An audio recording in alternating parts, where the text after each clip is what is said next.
Veamos. Entonces, el género narrativo es uno de los llamados géneros modernos, ¿ok? Junto al expositivo. Pues proviene del más antiguo de los géneros, en este caso la épica. O sea, los primeros géneros, como la primera división que hizo Aristóteles,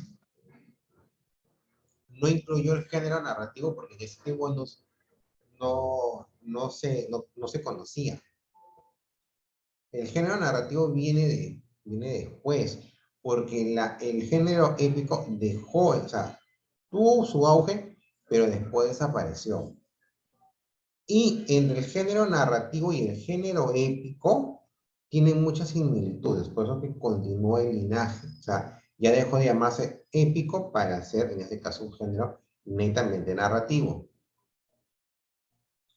La narración, dice el autor, es el acto de contar los sucesos vividos por unos personajes en un espacio y tiempo ficcionales determinados.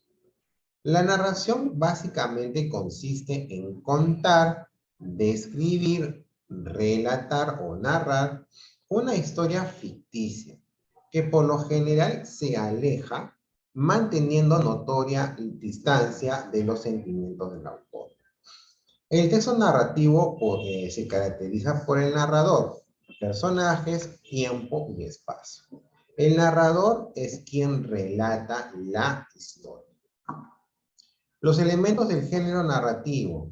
Tenemos al narrador, justamente. Es el que entrega la historia imaginaria y sirve de intermediario entre los hechos y el lector. El narrador puede ser omnisciente, que conoce los pensamientos y sentimientos de los personajes. Lo sabe todo en general. El narrador testigo relata solo lo que ve, sin describir internamente a los personajes. Narrador protagonista relata lo que vive en primera persona. Los personajes son aquellos entes ficcionales que desarrollan las acciones. Son los seres que pueblan el mundo narrado. Tenemos personajes principales, que son aquellos que dan sentido al relato apareciendo más veces. Los secundarios, que no aparecen mucho en el relato y no suelen modificarlo. Y el narrador protagonista que relata lo que vive, ¿no? En primera persona. El ambiente es el lugar donde se desarrollan los acontecimientos. Es el lugar físico donde ocurren los hechos narrados. Acontecimientos son las acciones que desarrollan los personajes en la historia. Se conocen como inicio, nudo y desenlace. Especies del género narrativo. Así como este género relata historias, se diferencia básicamente por su extensión, o sea, su número de páginas, temas y por las características de sus historias, o sea, de los personajes. Los más conocidos son tres: novela, cuento y fábula. En el caso de la novela, en este caso novela extensa, tienen por lo general entre 60.000 a aproximadamente 200.000 palabras. Por lo general, ¿no? Hay obras que pueden ser, o sea, pueden haber obras de mayor extensión. O en este caso, si lo medimos en páginas, pueden ser entre 300 a 1.300 páginas o más. ¿Ok? En este punto es donde radica la diferencia entre cuento y relato. Existe una zona difusa entre cuento y novela que no es posible separar en forma tajante. A veces se utiliza el término novela o novela corta para designar los textos que parecen demasiado cortos para ser novela y demasiado largos para ser un cuento. Pero eso no significa que haya un tercer género. Por el contrario, duplicaría el problema porque entonces habría dos límites para definir en lugar de uno. ¿Okay? Entonces, por ejemplo, en las horas que le he dado, sobre todo a Yantai, Ollantay en este caso es más que todo un texto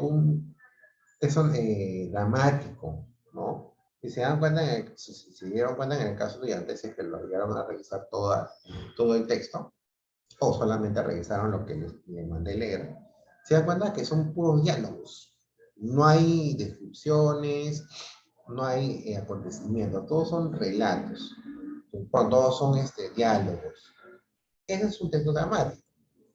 Oyente perfectamente puede ser, en este caso, ¿cómo se llama? Dramatizado. La actualidad, por supuesto, puede trabajarse en teatro. En el caso de Vallejo, lo que hemos leído son poemas, es su obra completa, su poemario completo, ¿ok? Donde en este caso no, más que todo se trabaja en versos, ya no es una prosa lo que hay. Pero en el caso de los cuentos y las novelas, sí es prosa, ¿ok? Y como se dice, aquí por ejemplo, donde hay o sea, la principal diferencia entre cuento y teatro es la extensión. Mientras más voluminoso, más grueso, más páginas, es una novela. Y en este caso, si es una historia corta, en este caso es un cuento. ¿Ok? Es tal vez la característica más resaltante y principal. Claro que hay otras características, como por ejemplo, en este caso que en los cuentos es muy poco probable que, por decir, haya descripciones largas, ¿no? O sea, de repente los demás elementos de la historia se escriben o se expresan de manera corta, ¿no? O sea, es como una mini novela en el caso del cuento. ¿Ok? Porque en este caso no están, debido a la extensión del mismo, entonces puede haber mayor desarrollo de la trama. En el cuento no tienes esa posibilidad por la misma extensión. Entonces solo lo tienes que agilizar. ¿Correcto? En cambio, en la novela no, tienes el espacio y el tiempo para poder, en este caso, desarrollar la trama, completarla de manera específica. Hay, como dice el autor, ciertos géneros llamados novela corta, ¿no? Y ese ya además es ya, se le llama así porque no se define concretamente si es cuento o novela, ¿no? Porque es muy largo para hacer cuento y muy corto para hacer novela, entonces, y tiene los mismos elementos, entonces, es muy poco, no se sabe muy bien, ¿no? Entonces, por ejemplo, vemos que no, entonces como no se puede en este caso precisar, se elige novela, ¿no? Ejemplos de novela tenemos La ciudad de los perros, ¿no? Crimen y castigo y Los miserables. ¿Ok? En el caso del cuento, dice, es una narración breve, ¿ok? Creada por uno o varios autores, basada en hechos reales o imaginarios, ¿no? Inspirada o no en anteriores escritos o leyendas, cuya trama es protagonizada por un grupo reducido de personajes con un argumento relativamente sencillo y por lo tanto fácil de entender. El cuento es transmitido tanto vía oral como vía escrita, aunque en un principio lo más común era la tradición oral. Además puede dar cuenta de hechos reales o fantásticos, pero siempre partiendo de la base de ser un acto de ficción. O sea, no, el hecho de que cuando se dice, ¿no? Basado en hechos reales, no quiere decir necesariamente que todo sea real, ¿ok? Ya, no necesariamente. Entonces, se le llaman licencias literarias, entonces podemos de alguna manera colocar hechos ficticios para desarrollar, en este caso, la historia, ¿no? Además, se puede dar cuenta de hechos reales o fantásticos, ¿no? Pero siempre partiendo de un acto de ficción. O mezcla de ficción con hechos reales y personajes reales. Suele, en este caso,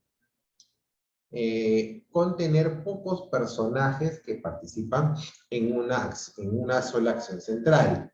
Hay quienes opinan que un final impactante es requisito indispensable en este género. Su objetivo es despertar una reacción emocional impactante en el lector. Aunque puede ser escrito en verso, en forma total o parcial, generalmente se escribe en prosa y con preponderancia la narración sobre el monólogo, el diálogo o la descripción, porque son elementos de la novela. Y en una novela tienes una extensión tan grande que puedes involucrar esos elementos. En el cuento es muy poco. Como le decía, no, puede haber, pero, o sea, pero muy sucinto, y en este caso sí es necesario. O sea, si no se prescinde, porque la idea es que en este caso el cuento cree dinámica, sea dinámico. Entonces, detenerte en un monólogo, en un diálogo o en una descripción no ayuda a esa idea final, ¿correcto? Entonces, clásicamente dice, un cuento se caracteriza por su corta extensión, pues por cierto, debe ser más corto que una novela. Y además suele tener una estructura cerrada, donde desarrolla una historia. En la novela, y aún en lo que se llama novela corta, la trama desarrolla conflictos secundarios, lo que generalmente no acontece con el cuento, ya que este debe ser conciso. ¿Ok? O sea, el hecho de que la estructura es corta en el caso del cuento hace que no se pueda desarrollar estos elementos como la amplitud que uno quisiera que hubiera. Entonces, de alguna manera es más preciso y es dinámico que en este caso la novela. Ejemplos de cuentos, por ejemplo, tenemos Los Gallinazos sin Pluma, El Caballero Carmelo y Paco Yunque. Y otra especie del género narrativo es en este caso la fábula. ¿Qué cosa es la fábula? Una fábula es un relato breve de ficción, protagonizado por animales que hablan y escrito en prosa o verso, con una intención didáctica de carácter ético y universal, formulada la mayor parte de las veces al final, en la parte denominada moraleja. Más raramente se encuentra al principio o eliminada ya que puede sobreentenderse porque se encuentra implícita. La fábula es una composición literaria breve en la que los personajes, como hemos dicho, animales o cosas, siempre presentan, o casi siempre presentan características humanas, como la capacidad de hablar. En estas historias concluyen con una enseñanza de carácter instructivo, ¿no? Por ejemplo, en este caso, Caperucita Roja, antes de ser un cuento, en realidad inicia una fábula.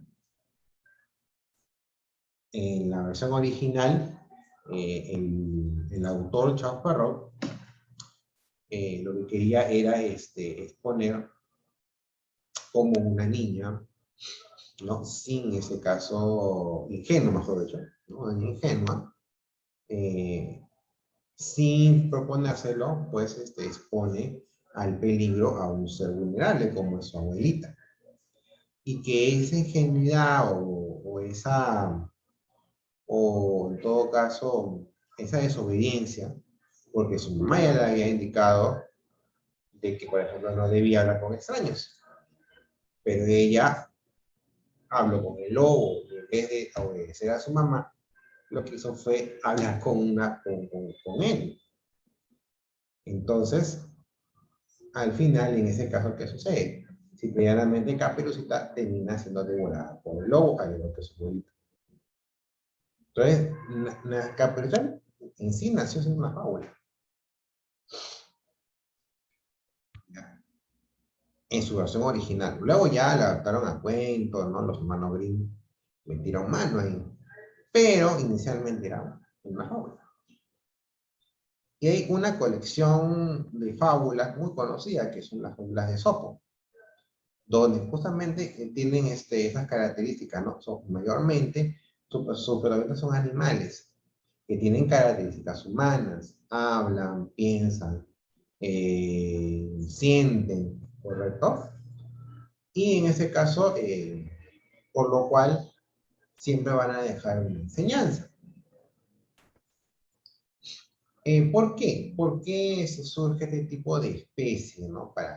Porque muchas veces cuando nosotros queremos, o sea, el aprendizaje, mejor dicho, se desarrolla mejor o se expresa mejor cuando tú usas figuras, cuando tú usas metáforas. Por ejemplo, o sea, si yo te digo, no, oye, ¿sabes qué? No hables con extraños, ¿sabes? Eso es muy peligroso, recuerda que no debes hacerlo. Entonces, yo recibo esa, y hago lo que no debía hacer, ¿no? Hago así como Caperucitas. No tenía por qué hablar con el lobo, pero habló. Pero si le hubieran dicho, mira Caperucita, te voy a contar la historia. Eras una vez una niña, que en ese caso se le dijo que no hablara con extraños. En el bosque habló con un lobo malo. El lobo vivo la manda por el camino largo y él se va por el camino corto. Llega a la casa de su abuelita primero, se la come la abuelita y se la come la niña desobediente. Fin de la historia. ¿No creen que así se entendería mejor por qué no debes hablar con extraños? Claro. Incluso en la Biblia, ustedes que llevan el curso de religión, han escuchado hablar de las parábolas de Jesús. Jesús para poder enseñar para poder expresar y compartir sus mensajes, usó parábolas, metáforas, donde les hacía comprender a las personas lo que tenían que hacer, el mensaje que él llevaba. ¿Por qué? Porque muchas veces no comprendemos el mensaje. Cuando el mensaje es frío, duro, compacto, no lo entendemos o no queremos entender. Pero si en este caso se trabaja de una manera distinta, en donde podamos adaptar el mensaje al nivel de la comprensión, aplicando humor, aplicando ¿no? De alguna manera otro tipo de técnicas, claro que van a poder aprender. Y eso fue lo que pasó con las aulas. Las aulas tenían esa finalidad. Era una finalidad más didáctica. Era que la persona que leyera aprendiera realmente lo que debe hacer. Yo, por ejemplo, recuerdo la fábula que más recuerdo de todas que he leído, era de las gallinas gordas y las gallinas flacas. Era que era un corral y el granjero, ¿no? Siempre que cada año, bueno, criaba pues una cantidad considerable de gallinas. Unas de ellas eran gordas y las otras eran flacas y desnutridas. Entonces, y el granjero se esmeraba en criar a las gallinas gordas. Entonces las gallinas gordas, ¿no? Emocionadas por todo, se burlaban de las flacas y las feas. Mira, pues tú, ¿no? Toda flaca y esmirriada, aprende a mí, ¿no? Y enseñaban sus piernas y todo. Somos las enemigas del granjero. Te estoy adaptando, ¿no? No han dicho así, pero ¿no? Te estoy adaptando a la idea, ¿no? Y somos gallinas bonitas, hermosas, ¿no? Llega un día el granjero, llegado una festividad, entonces él decide afilar el cuchillo. ¿A quién creen que iban a matar? A las gallinas gordas. Y cuando ya las gallinas estaban a punto de ser, a punto de cortarles la cabeza, ¿qué expresaron? Expresaron su dolor. ¡Qué desgracia la mía! ¿No? Y ahora sí, las envidio a ellas, ¿no? Las envidio a ellas, en este caso, por ser delgadas y feas, que al final no tienen que sufrir este tipo de pesares. ¿no? Y por ahí salió un refrán, ¿no? La suerte de la fea, la bonita la desea. ¿Y por qué? O sea, bueno, para mi interpretación, la interpretación es libre, o sea, la enseñanza es una, la interpretación la pones tú, ¿ya? Para mí es una fábula que hasta ahora tiene vigencia. ¿Por qué?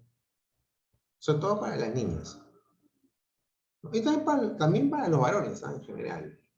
Muchas veces, la belleza como tal, como virtud, ya te puede exponer a diversas circunstancias y muchas de ellas no necesariamente agradables. No necesariamente. Para poner un poco en cristiano, de repente eres bonita y te pueden acercar niños que por ahí quieren conocerte más, tener una relación y tú no te interesan. Y le dices que no, pero están ahí, ahí, ahí, ahí, ahí, como, como chinches están y no te quieren soltar. A una niña que no es tan agraciada, no le va a pasar eso. No porque, o sea, uno, porque no es atractiva, pero a veces son situaciones en las que la bonita muchas veces tiene que padecer ciertas circunstancias que muchas veces la niña fea no no la vive, ¿no? Y no son situaciones nada envidiables, ¿no? Entonces, por eso muchas veces, por eso, ¿no? Son lecciones, o sea, son ideas que las podemos llevar incluso hasta esa época. Y así hay varias fábulas muy interesantes, ¿no? Entonces, estos son los tres géneros narrativos, ya, que podemos nosotros esperar. Oh, perdón, podemos nosotros ver, ¿ok? De aquí ya nos vemos en 5 minutos nuevamente para la siguiente sesión, que es el género ético. ¿Ok? Entonces, descansamos y nos vemos dentro de 5 minutos. Chao, chao.